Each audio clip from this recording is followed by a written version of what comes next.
नमस्कार विद्यार्थियों, मैं हूं सचिन और आज के इस वीडियो में हम स्टार्ट कर रहे हैं क्लास 12th की जो elements of mathematics foundation book है उसका जो चैप्टर 3 है अलजेब्रा ऑफ मैट्रिसेस करके उसको स्टार्ट कर रहे हैं। तो सबसे पहले हम बात करते हैं मैट्रिक्स की। मैट्रिक्स होती क्या है? जो नंबर्स होते हैं उन नंबर्स को टेबुलर फॉर्मेट में अरेंज करने का जो तरीका होता है वो मैट्रिक्स होती है। जैसे कि हमारे पास कुछ नंबर्स हैं, उनको मैं जैसे नंबर है हमारे पास 2 3 9 4 इस टाइप से, ठीक है। अब ये जो नंबर्स हैं इनको मैं टेबुलर फॉर्मेट में कैसे अरेंज करूं? अब वो जो टेबुलर फॉर्मेट होता है उसमें हम रो वाइज या कॉलम वाइज या फिर दोनों को एक साथ करके अरेंज कर सकते हैं। जैसे इसको मैंने अगर रो वाइज अरेंज करना है तो मैं ऐसे लिखूं 2 3 9 4, ठीक है, और इस टाइप से आपको बंद करना पड़ेगा। तो ये क्या है? ये एक मैट्रिक्स है, ठीक है। कॉलम वाइज अगर मैं लिखना चाहूं तो 2 3 9 4, ठीक है, तो ये भी एक मैट्रिक्स है। और दोनों के साथ लिखना चाहूं तो ये लो, ये भी एक मैट्रिक्स है, ठीक है। तो ये मैट्रिक्स होती है और इसको हम डिनोट किससे करते हैं? तो डिनोट करते हैं कैपिटल लेटर से, जैसे कि ए से डिनोट कर दिया, ठीक है। इसका जो रिप्रेजेंटेशन के लिए जो सिंबल हम यूज करते हैं वो करते हैं ए आई जे करके, ए आई जे। एनसीईआरटी में ये सिंबल है ए आई जे और ये वाला ब्रैकेट, ठीक है।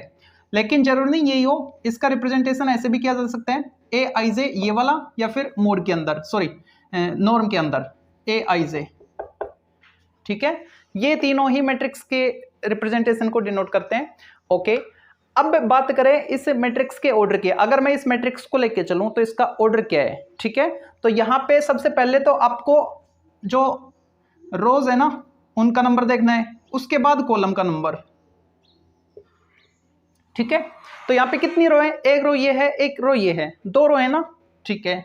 कॉलम कितने? एक कॉलम ये है, एक कॉलम ये है, दो रो और दो कॉलम आ रहे हैं यहाँ पे, ठीक है।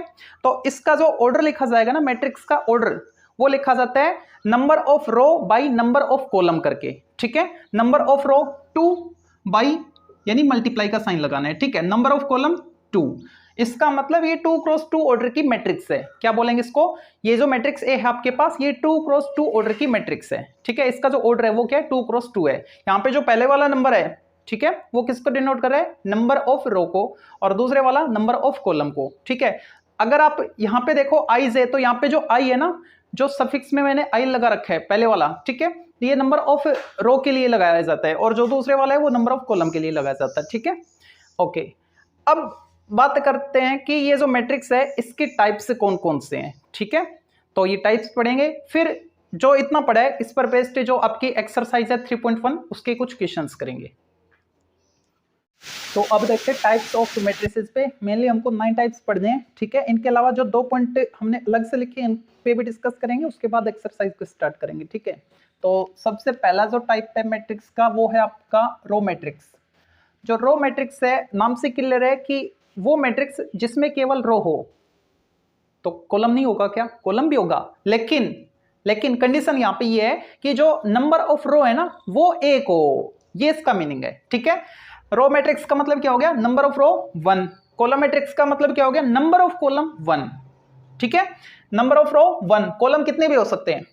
कॉलम मैट्रिक्स में नंबर ऑफ कॉलम 1, रो कितनी भी हो सकती है, ठीक है। फॉर एग्जांपल जैसे कि मैं ये लिख रहा हूं 2 9 8, ये क्या है? ये रो मैट्रिक्स है। क्यों? इसका ऑर्डर लिखो पहले आप। नंबर ऑफ रो कितनी है? एक रो है, ठीक है। नंबर ऑफ कॉलम 1 2 3, ये मान लो एक खंबा यहां पे खड़ा कर दिया, एक यहां पे कर दिया, एक यहां पे, 3 खंबे खड़े हैं, ठीक है। तो 1 क्रॉस 3 ऑर्डर की है।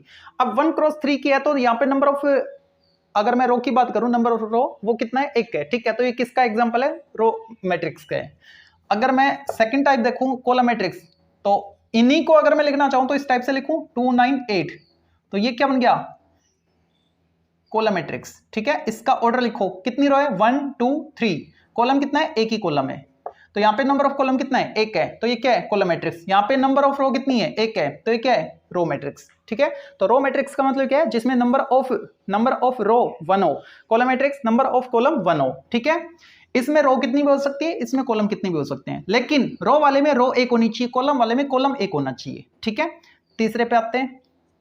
थर्ड पे क्या है? Rectangular matrix. रेक्टेंगुलर नाम से क्लियर है कि रेक्टेंगल शेप होगी। इसका मतलब ये हो गया कि जो ये आप देख रहे हैं ना, नंबर ऑफ रो और नंबर ऑफ कॉलम, ये दोनों सेम नहीं होंगे, ठीक है।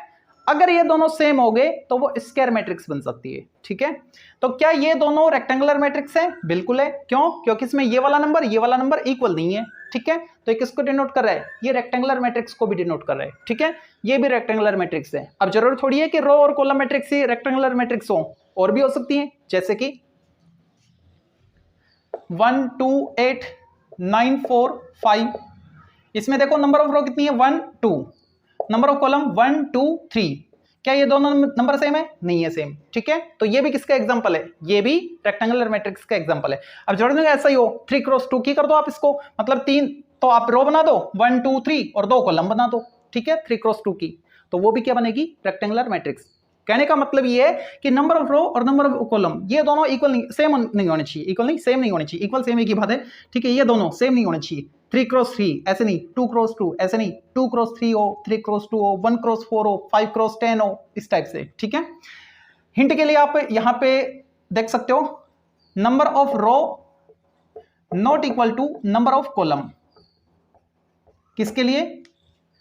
तीसरे वाले रेक्टेंगुलर मैट्रिक्स के लिए, ठीक है। चौथे पे आते हैं। अब ये आपको क्लियर हो गया होगा। इसका मतलब नंबर ऑफ रो और नंबर ऑफ कॉलम दोनों सेम होनी चाहिए, जैसे कि 1 cross 1, 2 cross 2, 3 cross 3, 4 cross 4 order की जो मैट्रिसेस हैं वो सारे किसको डिनोट करती हैं? स्क्वायर मैट्रिक्स को, ठीक है। एक छोटी सी मैट्रिक्स से मैं स्टार्ट करता हूं, जैसे कि मैंने ले लिया -2। अब जरूर नहीं कि ये सारे नंबर प्लस के हो, माइनस के भी हो सकते हैं, ठीक है। इसमें नंबर ऑफ रो और नंबर ऑफ कॉलम दोनों ही क्या है? एक है, ठीक है। तो 1 cross 1, number of row number of column दोनों सेम आ रहे हैं, ठीक है। इसका मतलब ये किसका एग्जांपल है? स्क्वायर मैट्रिक्स का एग्जांपल है। एक और एग्जांपल देख लो, 2 क्रॉस 2 की जो मैट्रिक्स है उसका 2 9 8 4। अंदर कोई भी एलिमेंट हो, हमको उससे कोई मतलब नहीं है, हमको तो इसका ऑर्डर चेक करना है।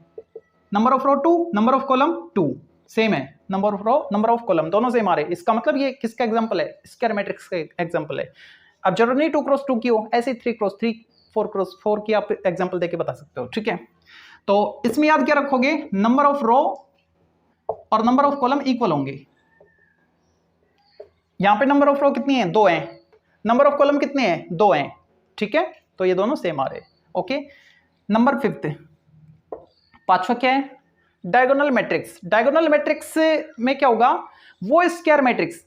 अब देखो स्टार्टिंग में मैंने क्या बोला है? वो स्क्वायर मैट्रिक्स, यानी डायगोनल मैट्रिक्स के लिए स्क्वायर मैट्रिक्स का होना कंपलसरी है, ठीक है। वो स्क्वायर मैट्रिक्स जिसमें जो प्रिंसिपल डायगोनल होता है ना, प्रिंसिपल डायगोनल ये वाला, ठीक है। तो प्रिंसिपल डायगोनल के अलावा बाकी जो भी एंट्रीज है या एलिमेंट्स है वो 0 होने चाहिए। प्रिंसिपल डायगोनल जो है, चलो मैं 3 क्रॉस 3 का एक एग्जांपल देके ही बता देता हूं।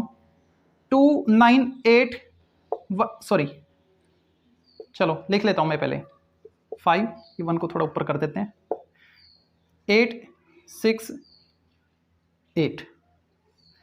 ऑर्डर क्या इसका? 3 cross 3, 1 2 3, number of row 3, 1 2 3, number of column 3, 3 cross 3 square matrix, ठीक है।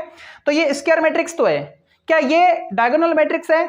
तो अभी मैंने डेफिनेशन में क्या बताया कि जो प्रिंसिपल डायगोनल है ना 2 5 8, 2 5 8, इसके अलावा बाकी जो एलिमेंट बच गए, यानी नॉन डायगोनल एलिमेंट, जिनको आप ऑफ डायगोनल एलिमेंट भी बोल सकते हो, ऑफ डायगोनल एलिमेंट्स भी, या फिर ऑफ डायगोनल एंट्रीज भी बोल सकते हो, ठीक है। ये सारी 0 होनी चाहिए, मतलब यहां पे 0 आना चाहिए, यहां पे 0 आना चाहिए, यहां भी 0 आना चाहिए, और यहां भी 0 आना चाहिए, यहां भी 0 आना चाहिए, और यहां भी 0 आना चाहिए, ठीक है। प्रिंसिपल डायगोनल की जो एंट्रीज हैं उनके अलावा जो ऑफ डायगोनल एलिमेंट है या फिर ऑफ डायगोनल एंट्रीज जो है ना वो सारी की सारी 0 होनी चाहिए, ठीक है। तो इसको हम क्या बोलेंगे? Diagonal matrix. क्या बोलेंगे? Diagonal matrix. इसमें एक चीज क्या?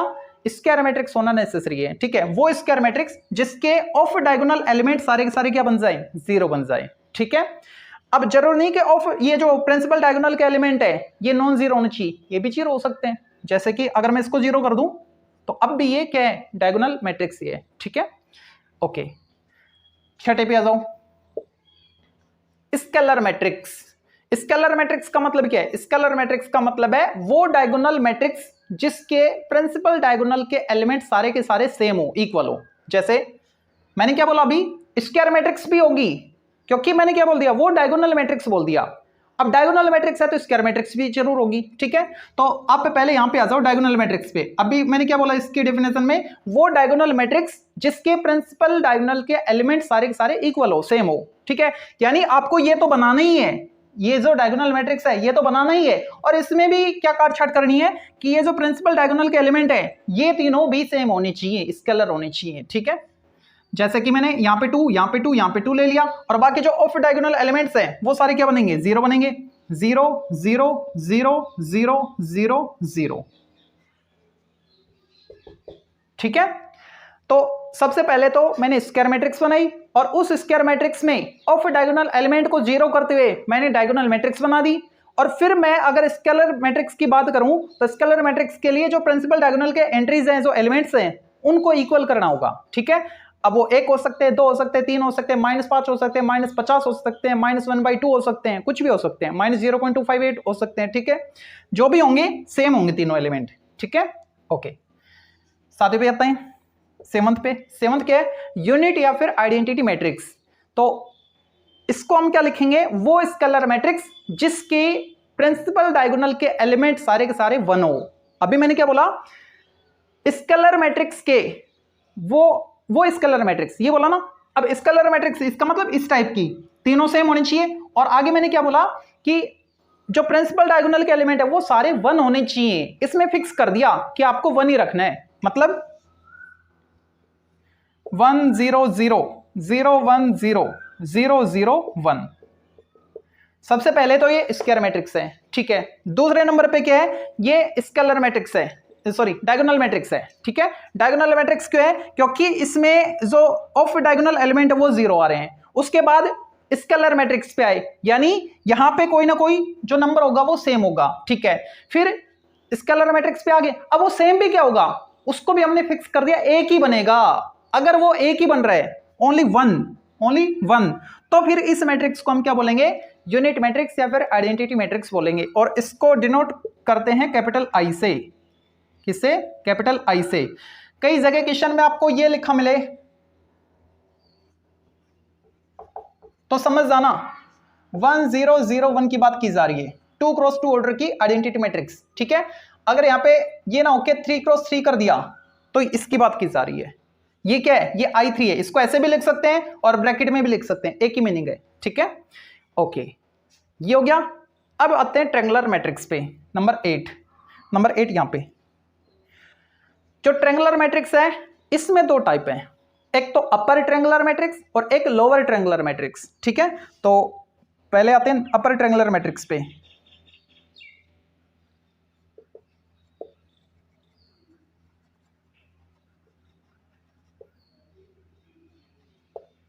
देखो इसको मैं यहां पे बना रहा हूं। अपर ट्रायंगुलर मैट्रिक्स का मतलब क्या हो गया, वो स्क्वायर मैट्रिक्स, जैसे कि मैं 3 क्रॉस 3 ऑर्डर की मैट्रिक्स बना रहा हूं, ठीक है। पहले सुन लो इसके डेफिनेशन, वो अपर ट्रायंगुलर है ना, ठीक है। वो स्क्वायर मैट्रिक्स जिसके प्रिंसिपल डायगोनल के नीचे के एलिमेंट 0 बन जाएं।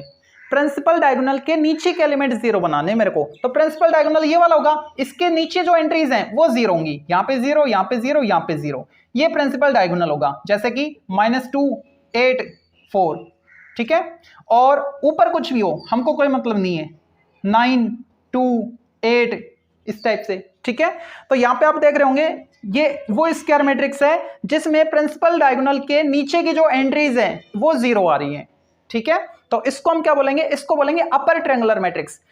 प्रिंसिपल डायगोनल की नीचे की जो एंट्रीज हैं वो 0 होंगे, तो उसको क्या बोलेंगे, अपर ट्रायंगुलर मैट्रिक्स, ठीक है। तो लोअर ट्रायंगुलर मैट्रिक्स किसको बोलेंगे, सेकंड।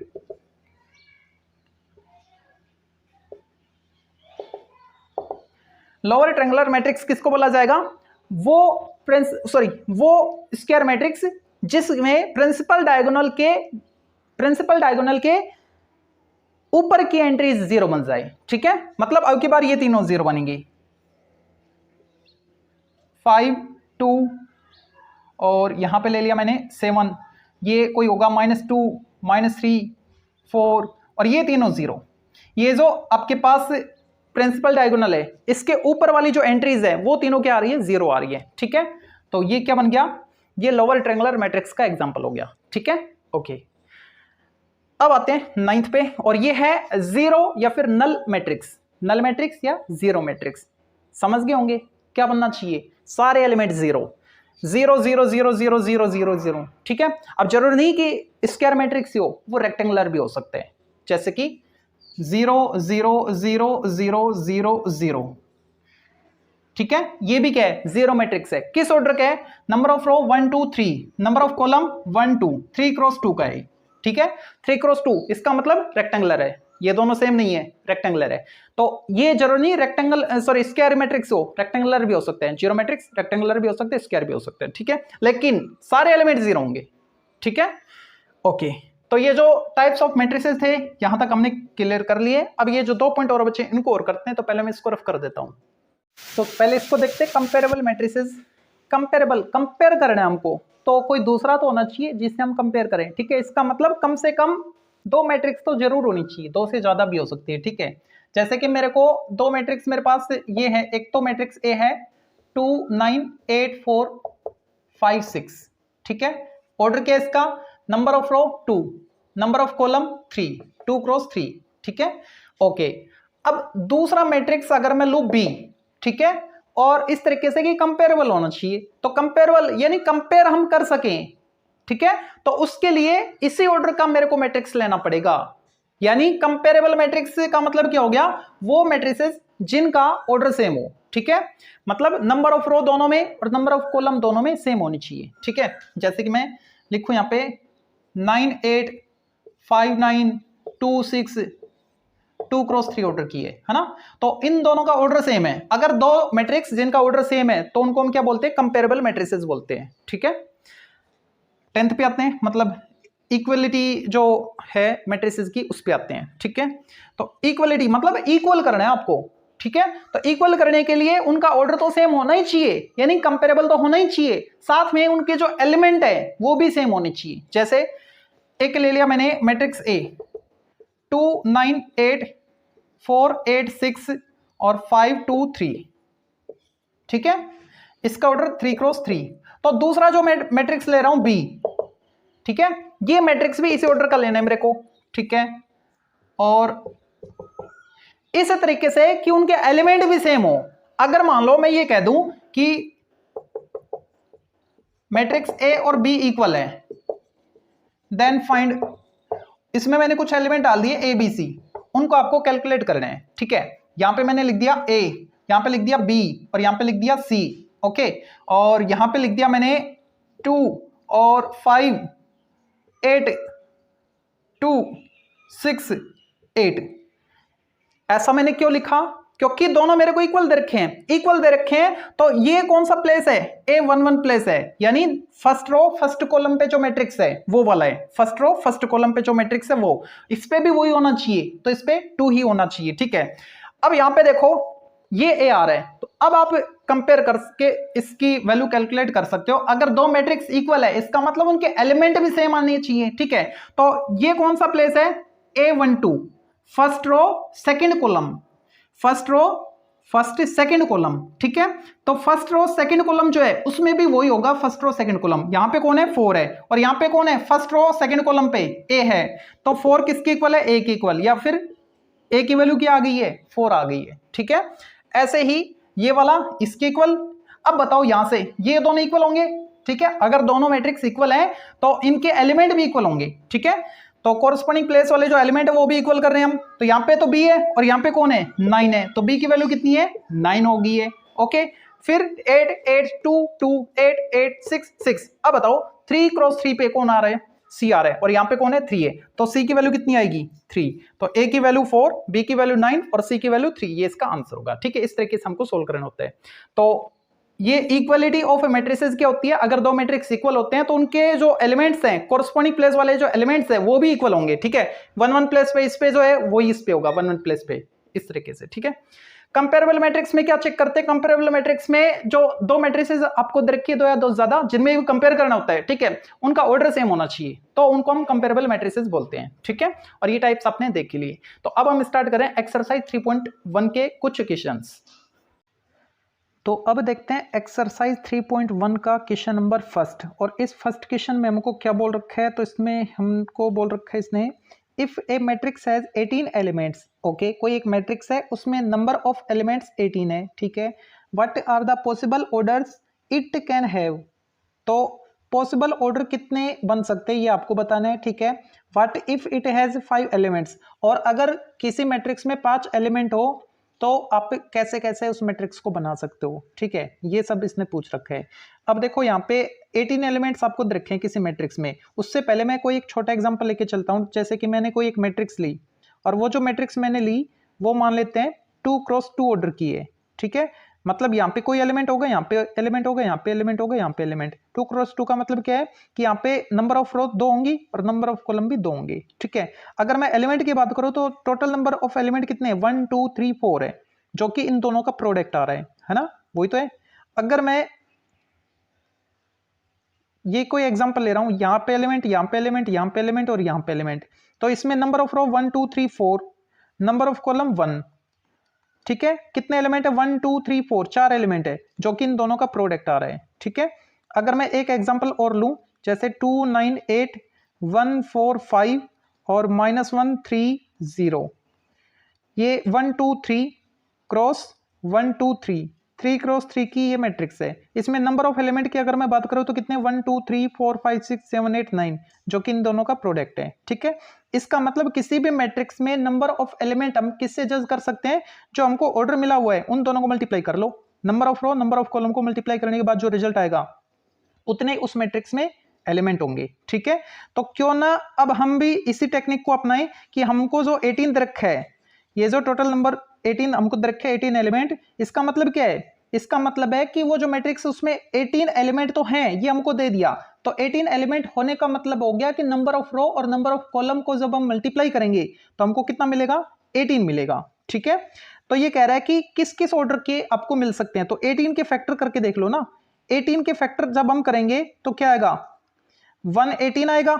अब देखो 1 क्रॉस 18 इसकी एक मैट्रिक्स बनेगी, और 18 क्रॉस 1 इसकी भी एक मैट्रिक्स बनेगी, दोनों अलग अलग होंगी, ठीक है। इसमें नंबर ऑफ रो, इधर रो होता है और इधर कॉलम होता है, इसमें नंबर ऑफ रो 1 है तो ये तो रो मैट्रिक्स होगी, इसमें नंबर ऑफ कॉलम 1 है, ये कॉलम मैट्रिक्स होगी। तो इन दोनों को आप एक ही नहीं बता सकते, अलग अलग बताओगे। 1 क्रॉस 18 और 18 क्रॉस 1 अलग अलग मैट्रिक्स को डिनोट करती हैं, ठीक है।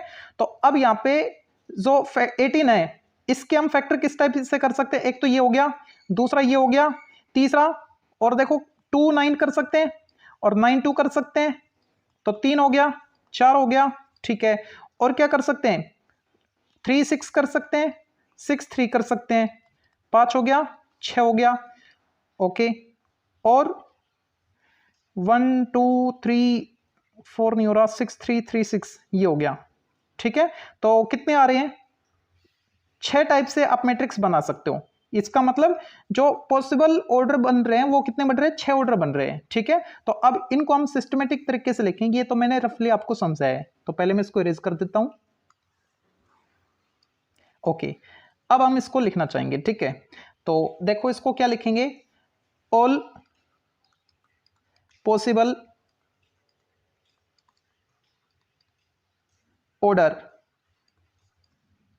orders ODE of a matrix having 18 elements are,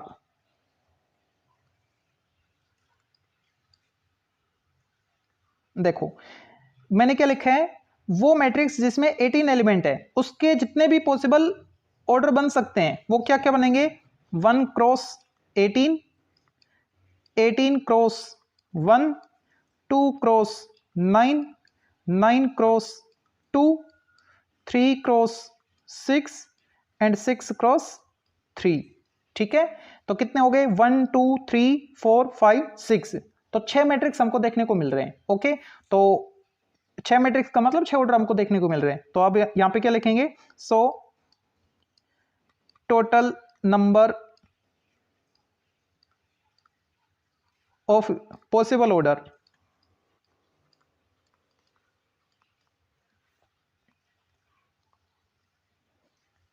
are 6, ठीक है। तो ये इसका आंसर हो गया। अब आगे इसने एक चीज और बोल रखी, क्या, what if it has 5 elements, अगर इस मैट्रिक्स में 5 एलिमेंट हो, ठीक है, तो क्या पॉसिबल है। देखो अगर 5 एलिमेंट है तो 5 के फैक्टर करो, 1 इंटू 5 और दूसरा 5 इंटू 1, इसके अलावा कोई फैक्टर बन रहा है, नहीं बन रहा, ठीक है। तो अगर किसी मैट्रिक्स में 5 एलिमेंट है तो 2 ऑर्डर पॉसिबल है, 1 क्रॉस 5 और 5 क्रॉस 1, ठीक है। तो अब इस चीज को मेंशन कर देते हैं, इसको रेज करके, ओके। तो अब इसको हम क्या लिखेंगे, if A matrix has 5 elements,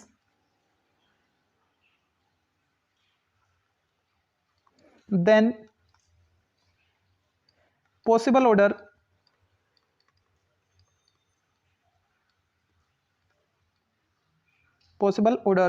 are, क्या क्या बनेगा, 1 क्रॉस 5 एंड 5 क्रॉस 1, ठीक है।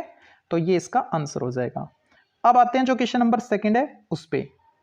तो देखते क्वेश्चन नंबर 2 को, और इसमें बोल रखा है आपको, इफ मैट्रिक्स ए इक्वल ए आई जे, इसने नोटेशन से डिनोट कर रखा है, ठीक है। और ये मैट्रिक्स आपके पास है 6 - 3 2 5 करके आप देख रहे होंगे, ठीक है। तो इसने क्या बोल रखा है, राइट द ऑर्डर ऑफ ए, ये जो मैट्रिक्स ए है इसका ऑर्डर आपको लिखना है। तो सबसे पहले ऑर्डर की बात करते हैं, उससे पहले मैं मैट्रिक्स लिख लेता हूं, ठीक है। तो ये मैट्रिक्स है हमारे पास, matrix A I J notation से इसने डिनोट कर रखा है, और वो मैट्रिक्स हमारे पास 6 7 13 -3 8 15 2 9 18 5 6 -21, ठीक है।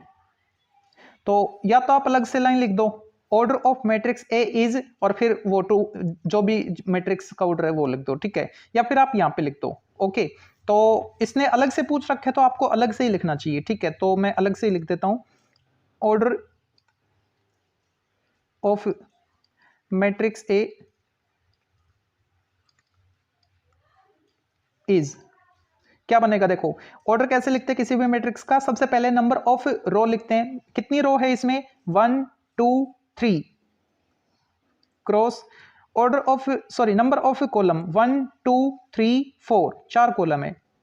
तो इस मैट्रिक्स ए का जो ऑर्डर है वो क्या है, 3 क्रॉस 4 है, ठीक है। आगे देखो इसने क्या बोल रखा है, आगे इसने बोल रखा है and the element A14, A14 क्या है, A22 क्या है और A31 क्या है, ये आपको बताना है। तो देखो A14 की अगर मैं बात करूं तो A14 का मीनिंग क्या है, A14 का मीनिंग है, ये जो पहला आप सफिक्स देख रहे हैं ना, ये तो डिनोट करता है नंबर ऑफ रो को, और सेकंड वाला नंबर ऑफ कॉलम को। तो ये कह रहा है पहली रो में चौथे कॉलम वाला एलिमेंट, तो पहली रो ये है ना, तो इसमें चौथा कॉलम देखो कहां पे, ये पहला, ये दूसरा, ये तीसरा, ये चौथा। तो इस रो में चौथा कॉलम यहां से स्टार्ट है ना, तो इसका और इसका दोनों का क्रॉस यहां पे बन रहा है 5 पे, तो A14 क्या बनेगा, 5 बनेगा, ठीक है। दूसरा क्या पूछे इसने, A22, तो A22 का मीनिंग क्या है, A22 का मीनिंग है सेकंड रो में सेकंड कॉलम वाला एलिमेंट। दूसरी रो देखो, ये वाली है सेकंड रो, ये पहली है, ये दूसरी, ये तीसरी है, तो सेकंड रो को फोकस करो, इनको भूल जाओ। तो इस रो में अब कॉलम देखो कौन सा, सेकंड कॉलम, इसको छोड़ दो, इसको छोड़ दो, इसको छोड़ दो, ये सेकंड। तो इसमें और इसमें जब आप क्रॉस करवाओगे तो यहां पे क्रॉस बन रहा है, ठीक है। तो ये 8 जो है वो A22 की वैल्यू है। एक एलिमेंट और पूछा इसने, A31, ऐसे ही A31 आपको बताना है। A31 का मीनिंग क्या है, तीसरी आपको रो देखनी है, फर्स्ट सेकंड थर्ड, ये वाली देखनी, नीचे वाली, ठीक है। Third column, sorry third row में फर्स्ट कॉलम ये है, तो इसमें और इसमें जब क्रॉस करवाओगे तो यहां पे आ रहा है, ठीक है। तो ये आ रहा है 31, सॉरी 13, ओके। तो ये तीनों एलिमेंट हमने लिख दिए। आगे इसने एक चीज और पूछ रखी है, एंड शो दैट, हमको प्रूव करना है A32 जो है वो सम है किस किस का, A23 और A24 का। तो पहले मैं इनकी वैल्यू लिख लेता हूं, A32 लिख लो पहले। A32 का मीनिंग क्या है, तीसरी रो में सेकंड कॉलम, तीसरी रो सेकंड कॉलम 15, और क्या है RHS में A23 है, A23 देखो कौन कौन है, second row third column, second row third column 9, और A24 second row fourth column, second row fourth column 6। ठीक है, अब इसमें वैल्यू पुट कर दो। तो अगर मैं A23 RHS की बात करूं, A23 प्लस A24 की, दोनों को ऐड करो। A23 क्या है मेरे पास 9 और A24 6, ऐड किया दोनों को कितना आ रहा है 15 आ रहा है, और ये 15 कोई और नहीं A32 की वैल्यू है। ठीक है, हेंस A32 किसके इक्वल आ गया, A32 इन दोनों के समेशन के इक्वल है, A23 प्लस A24, यही हमको प्रूव करना था इसमें। ठीक है, तो अब देखते क्वेश्चन नंबर थर्ड, और इस थर्ड क्वेश्चन में क्या बोल रखा है, construct a 3x3 matrix whose elements are given by aij equal i plus j whole square.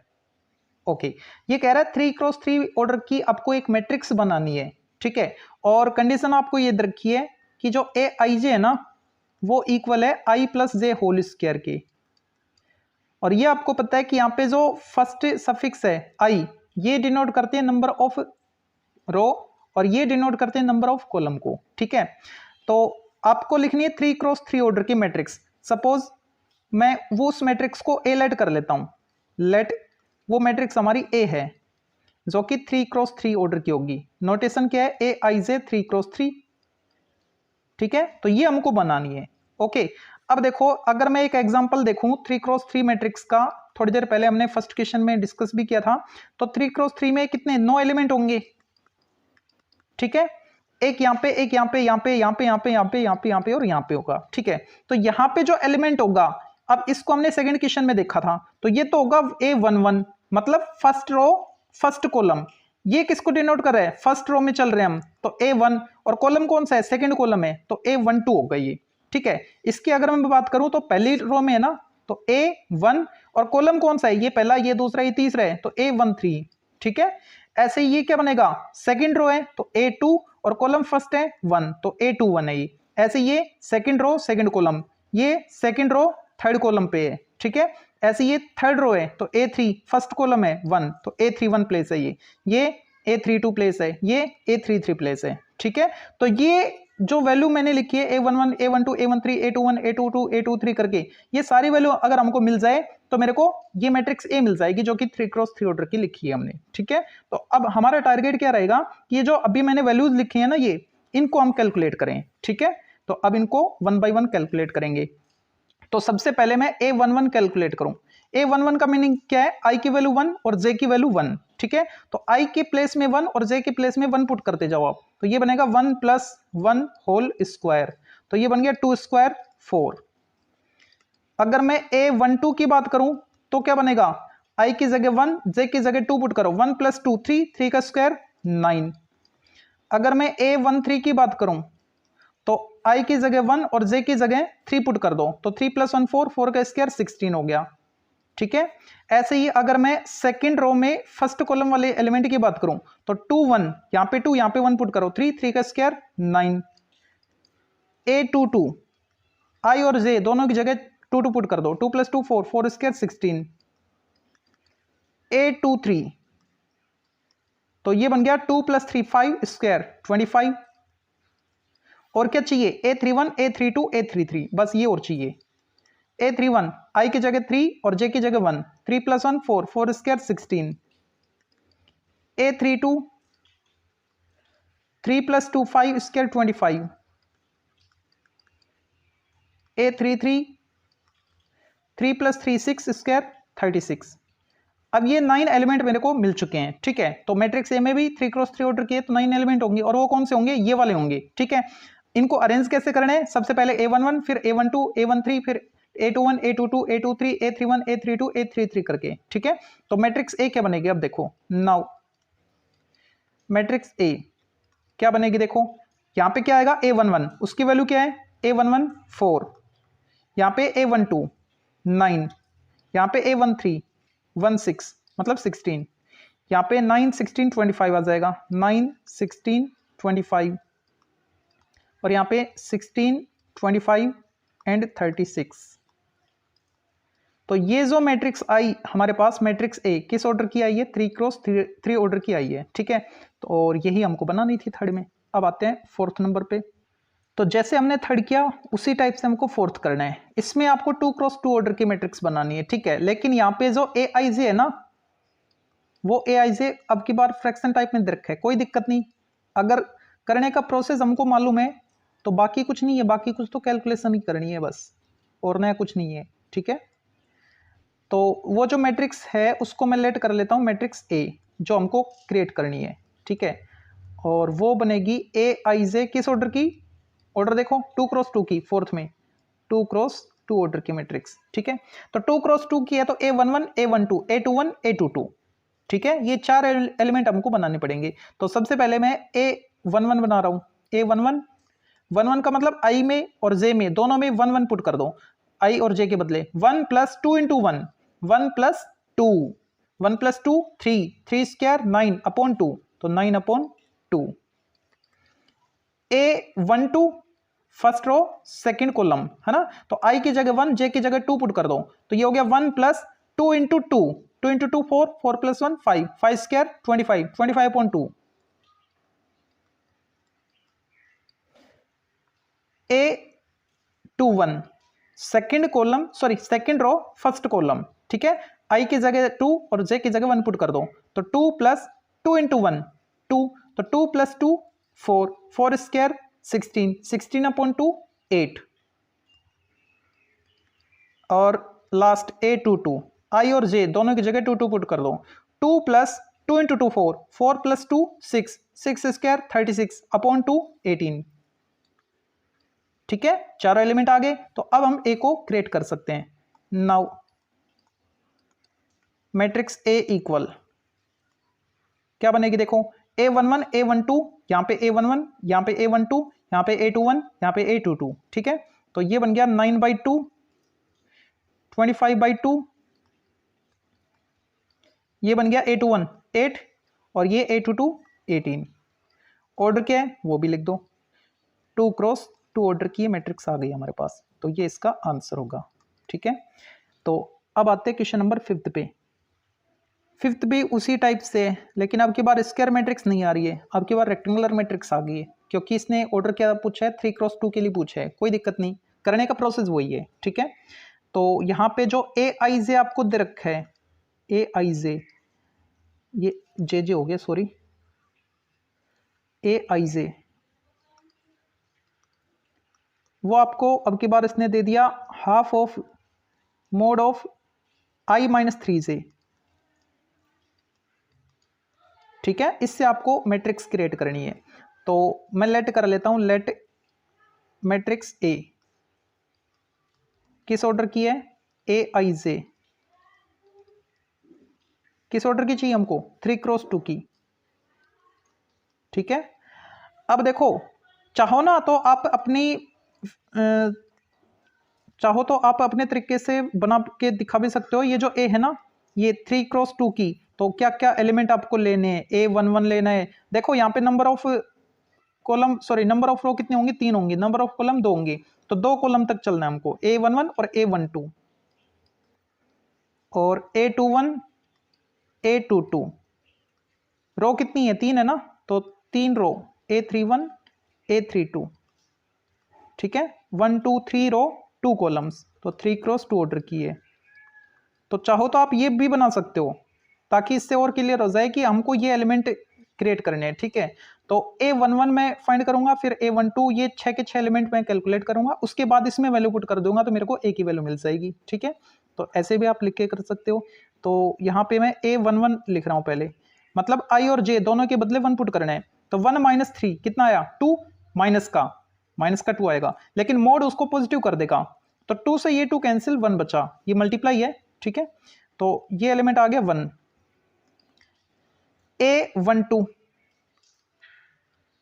A12 क्या आएगा, देखो I की जगह 1 J की जगह 2, 1 - 3 2 जा 6, 1 - 6 -5, मोड से बाहर आएगा तो 5, और नीचे क्या है 2 है, तो ये आ गया 5/2।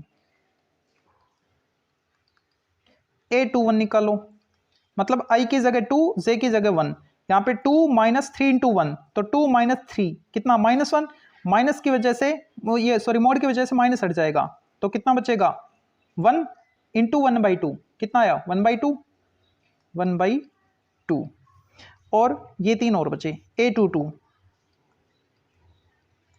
तो a22 मतलब i और j दोनों के बदले 2 पुट करना है, तो यहाँ पे 2 माइनस 6, 3 इंटू 2 6, 2 माइनस 6 कितना -4, मोड की वजह से +4, 4 नीचे वाले 2 से कटेगा तो 2 इंटू 1 2, तो a22 कितना आ गया 2 आ गया। ठीक है, अब a31 निकाल लेंगे। 31 का मतलब क्या है, i की जगह 3, j की जगह 1, तो ये हो गया 3 माइनस 3 1 जा 3, 3 माइनस 3 0, 0 इंटू एनी नंबर 0, तो a31 क्या आ गया 0 आ गया। और लास्ट एलिमेंट a32, i की जगह 3, j की जगह 2 पुट करना है, तो ये हो गया 3 माइनस और 3 2 जा 6, 3 माइनस 6 माइनस 3 मोड की वजह से +3 अपॉन 2, तो ये हो गया 3/2।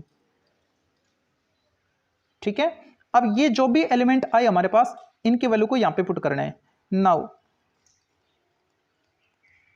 मैट्रिक्स ए इक्वल, देखो a11 1,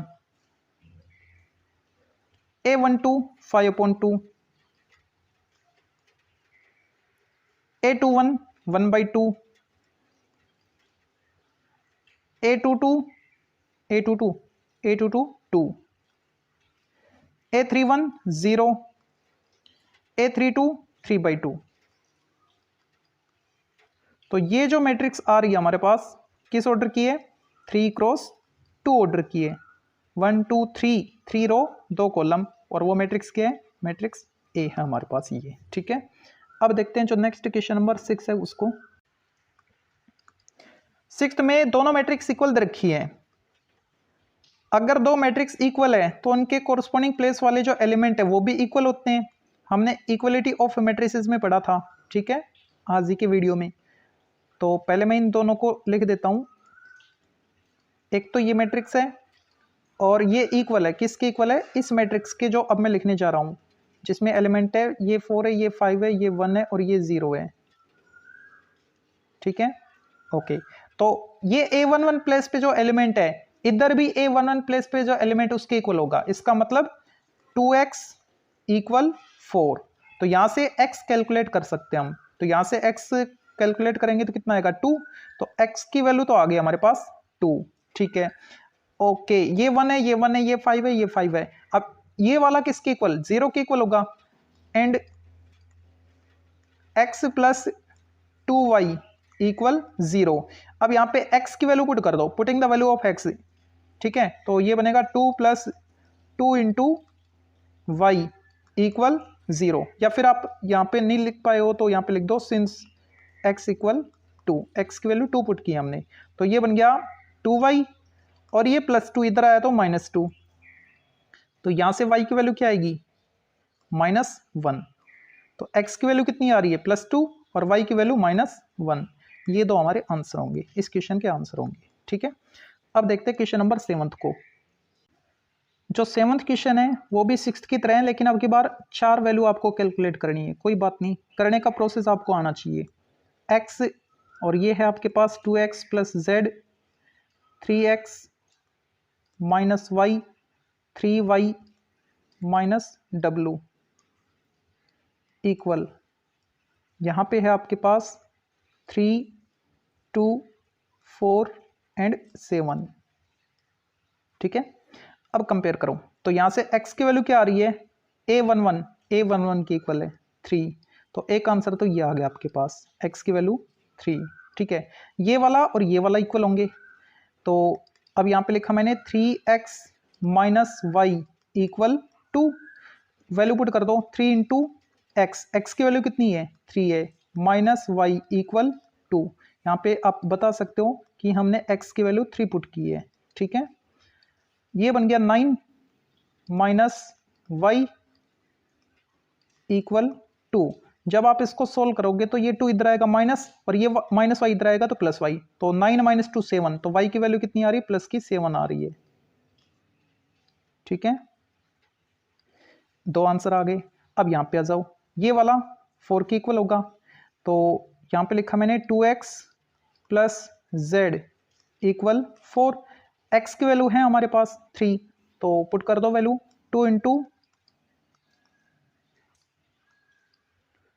3 प्लस जेड इक्वल 4। क्यों? रीजन बता दो कि x की वैल्यू हमने 3 पुट की है, ठीक है। ये बन गया 6, तो 6 प्लस जेड इक्वल 4 ये आ रहा है। अब यहाँ से z आप कैलकुलेट कर सकते हो, तो z की वैल्यू कितनी आएगी 4 माइनस 6 दैट इज -2, ठीक है। इसका मतलब z की वैल्यू हमको कितनी मिली है -2 मिली है। तो x y z तो हमने कैलकुलेट कर लिया, एक और बच गया w, है ना। तो ये जब इसको इसके इक्वल पुट करेंगे तब आएगा। And 3y minus w equal 7। अब यहाँ पे वैल्यू पुट कर दो 3 इंटू वाई, वाई की वैल्यू 7 है यहाँ से, और माइनस w इक्वल 7। रीजन बता दो कि आपने y की वैल्यू 7 पुट की है, ठीक है। ये बन गया 21 माइनस w इक्वल 7। अब ऐसा करो, इस माइनस w को इधर ले आओ और 7 को उधर लेके जाओ, तो w हो गया इधर प्लस, और ये 21 माइनस 7 14, तो w की वैल्यू कितनी है 14 आ रही है, ठीक है। तो ये 4 अननोन वैल्यू आपको कैलकुलेट करनी थी जो कि आपने कर ली है। अब आते क्वेश्चन नंबर 8 पे। 8th में भी सेम वही प्रोसेस आपको अप्लाई करना है और a b c और d की वैल्यू कैलकुलेट करनी है, ठीक है। तो सबसे पहले ये वाला इसके इक्वल होगा, तो अब यहाँ से वैल्यू तो कैलकुलेट नहीं हो पा रही है लेकिन इक्वेशन तो बन गया, कोई दिक्कत नहीं, इक्वेशन बनेंगे उनको सोल्व कर लेंगे। ये आ गया इक्वेशन फर्स्ट, अरे ये क्या था -1 था ना, -1, और ये आ गया इक्वेशन फर्स्ट। ऐसे ही ए और बी में एक यहाँ से मिलेगा इक्वेशन, ठीक है। तो ये बन गया 2a minus b equal 0, equation second.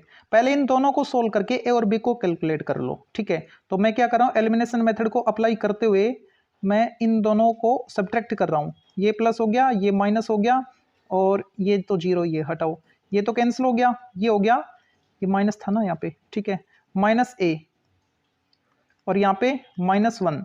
तो अब मैं यहाँ से a की वैल्यू को कितनी निकाल सकता हूँ, 1 निकाल सकता हूँ, ठीक है। तो a की वैल्यू मेरे को 1 मिल चुकी है। अब इस a की वैल्यू को मैं इन दोनों में से किसी भी क्वेश्चन में पुट करूंगा तो मेरे को b की वैल्यू मिल जाएगी। मैं पहले वाले में पुट कर देता हूँ, ठीक है। तो क्या लिखेंगे, putting a equal 1 in equation first we have, देखो 1 पुट करो, 1 माइनस बी इक्वल -1।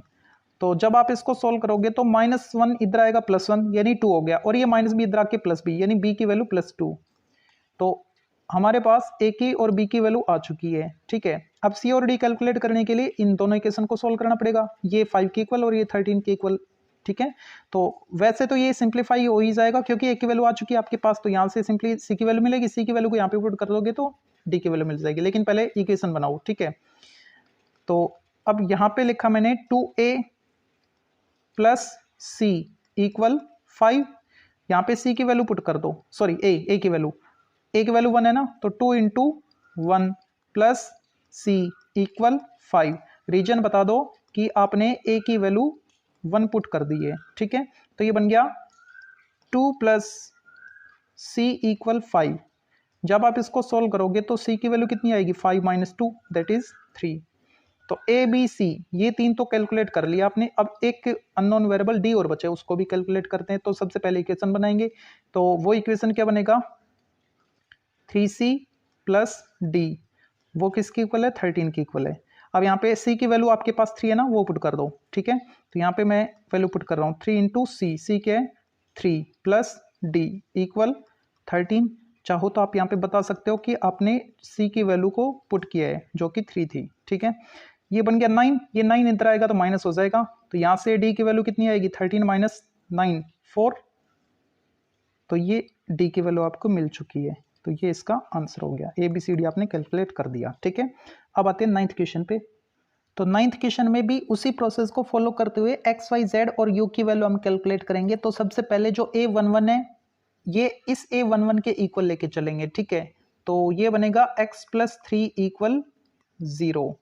यहाँ से जब आप सोल्व करोगे तो x की वैल्यू क्या आएगी -3, तो x की वैल्यू आपको मिल चुकी है -3, तो एक रिजल्ट तो आपने ये निकाल दिया है, ठीक है।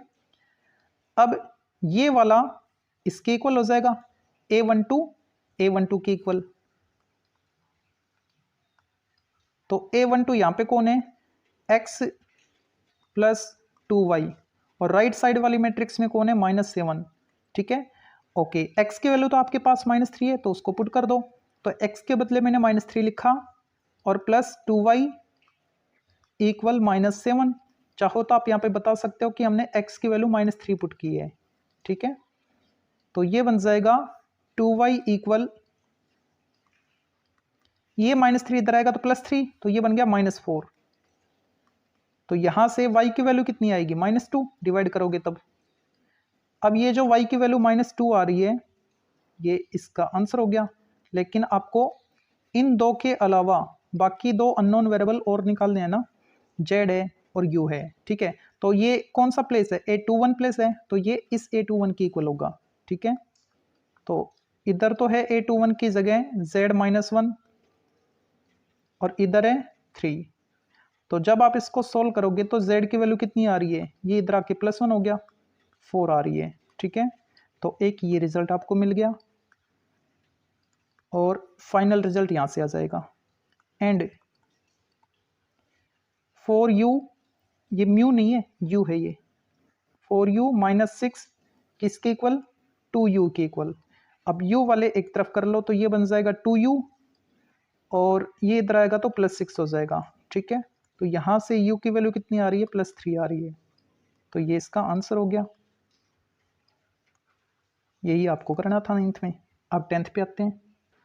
तो अब देखते हैं 10th क्वेश्चन को।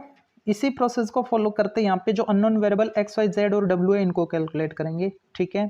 तो देखो यहाँ पे जो a11 है ना, इसको 8 के इक्वल लिखें तो ये तो प्रोडक्ट फॉर्म में आ रहा है। इसके बजाय और जो वेरिएबल्स हैं उनको हम कैलकुलेट कर लेते पहले। जैसे कि ये वाला 4 किसके इक्वल आएगा, इसका प्लेस क्या है, a12, तो इधर भी a12 प्लेस पे कौन है, w है, तो इसके इक्वल हो जाएगा। तो यहाँ से 4 किसके इक्वल है, w के इक्वल है, ठीक है। तो ये बन गया w इक्वल 4, ये वैल्यू आ गई है। तो एक तो ये आंसर है, ठीक है। दूसरा a21, इसमें a21 की इक्वल है, यानी z + 6 किसके इक्वल है, 0 के। तो यहां से z की वैल्यू क्या आ रही है, -6, ठीक है। एक ये आंसर हो गया,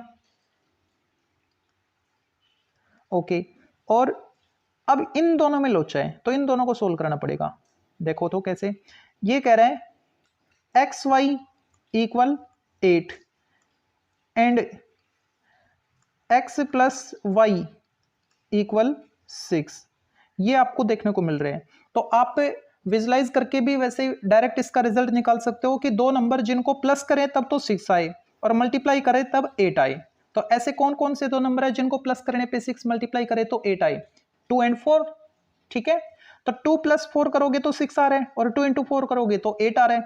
अब x की वैल्यू 2 और y की वैल्यू 4 ले, या x की वैल्यू 4 y की वैल्यू 2 ले, तो आप अगर x2 y4 ले रहे हो तो x2 y4 दोनों कंडीशन को सेटिस्फाई कर रहे हैं क्या, दोनों को कर रहे हैं, तो आंसर सही है। और अगर x4 y2 वो भी दोनों कंडीशन को सेटिस्फाई कर रहा है तो वो आंसर भी ठीक है, ठीक है। तो आप या तो डायरेक्ट ये लिख सकते हो या फिर इन दोनों को सोल्व करके निकाल सकते हो, ठीक है। अब सोल्व करके निकालोगे थोड़ा लेंथी पड़ेगा, तो हम डायरेक्ट ही लिख सकते हैं from equation first and second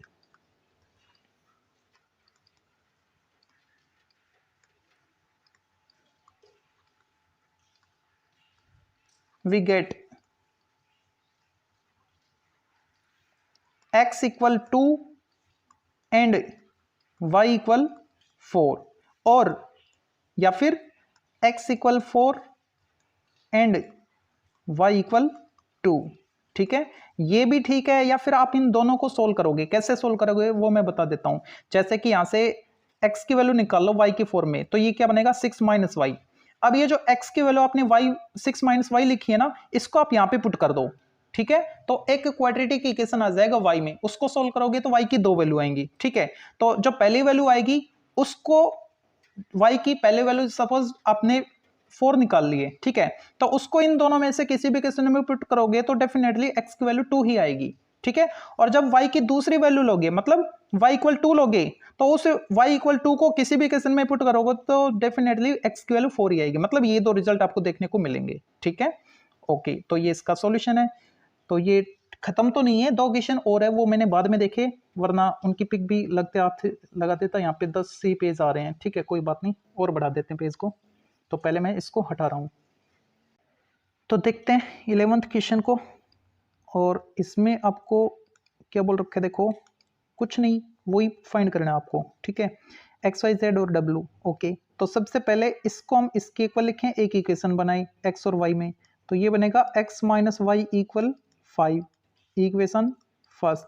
और दूसरा इक्वेशन एक्स और वाई में यहाँ पे, ठीक है, तो यहाँ से तो इसको लिखा मैंने 2x minus y equal 12, equation second. अब इन दोनों इक्वेशन को सब्ट्रैक्ट कर लेते हैं, एलिमिनेशन मेथड से सोल्व कर रहे हैं हम इसको, ठीक है। तो ये तो कैंसिल हो गया, तो ये हो गया -x और ये हो गया -7। इसका मतलब x की वैल्यू कितनी आ रही है, x इक्वल +7, ठीक है, एक आंसर ये आ गया आपके पास। अब अगर इस x की वैल्यू को मैं किसी भी इक्वेशन में पुट करूं तो y आ जाएगा, तो फर्स्ट में पुट कर लो, तो ये बनेगा 7 माइनस वाई इक्वल 5। तो यहां से y की वैल्यू कितनी आएगी, ये 5 इधर आके माइनस हो गया 2, तो y की वैल्यू 2 आ रही है, ठीक है। अच्छा, x और y तो आ गया हमारे पास। अब z और w में ये और ये दो इक्वेशन बन जाएंगे, ठीक है। तो ये बनेगा also 2z plus w equal 3, ये मान लो इक्वेशन 3 आ गया, ठीक है। और चौथा यहां से आ जाएगा 2x प्लस w इक्वल 15, इसको मैंने बोल दिया 4, ठीक है। अब मैं क्या कर रहा हूं, अच्छा इसके बजाय x की वैल्यू है मेरे पास, है ना, तो ये वैल्यू अगर मैं यहाँ पे पुट कर दूं तो w आ जाएगा, और w की वैल्यू यहाँ पे पुट करूंगा तो z आ जाएगा। या फिर आप इनको सब्ट्रैक्ट कर लो, इतना लिख दिया तो माइनस माइनस माइनस, ये कैंसिल हो गया, तो ये आ गया 2z minus 2x equal 3 minus 15, तो 3 माइनस 15 कितना, -12, 2 से डिवाइड कर दो, -2 से कर दो ताकि इधर प्लस हो जाए, तो -2 से डिवाइड करेंगे तो ये x प्लस का और ये z माइनस का, और इधर 6 हो गया। x की वैल्यू पुट कर दो 7, तो ये बनेगा सिंस x इक्वल 7, तो ये बन गया 7 माइनस z इक्वल 6, तो यहां से z आ जाएगा +1, ठीक है, एक ये आंसर आ गया। अब ये z की वैल्यू आप यहां पे पुट कर दो, थर्ड में put z equal 1 in equation 3, तो z इक्वल 1 पुट करोगे, यहाँ पे 2 हो गया, इधर आया तो माइनस, तो w कितना आएगा 3 माइनस 1 2, ठीक है। तो w की वैल्यू भी आ गई, z की भी, x की भी और y की भी, तो ये इसका आंसर हो गया। ये 2 नहीं 1 आएगा, देखो मिस्टेक हो गई, जब आपने z इक्वल 1 पुट किया ना तो 2 1 जा 2, तो इधर आया तो 3 माइनस 2 1 हो गया, तो करेक्शन करना, ये 1 आएगा। मैं इसको इरेज कर देता हूं, ये 1 है,